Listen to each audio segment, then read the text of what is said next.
Salam uşaqlar.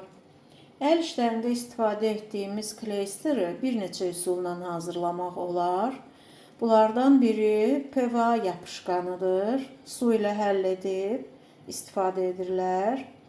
Digər üsullar isə kartof nişastası və yaxud da undan istifadə etmək olur. Hər iki ərzaqı eyni üsulla hazırlamaq olar. Mən bugün kartof nişastasından istifadə edirəm. Eyni zamanda qarğıdalı nişastasından da istifadə etmək olar. Nişastadan 2 xörək qaşığı qədəri ilə qabın içinə qoyulur.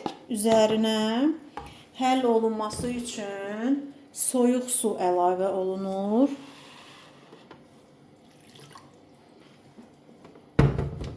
Soyuq su ilə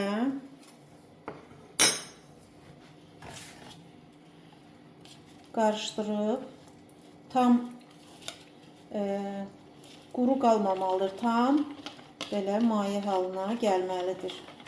Bundan sonra üzərinə isti su əlavə edərək qarışdırıb qatılaşana qədər qarışdırırıq. Qatılaşıb bir qədər də qarışdırırıq.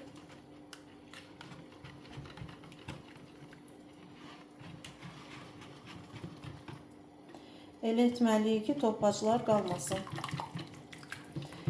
Qeyd edim ki, kleysteri, kraxmaldan olan kleysteri istifadə etdikcə düzəltmək lazımdır.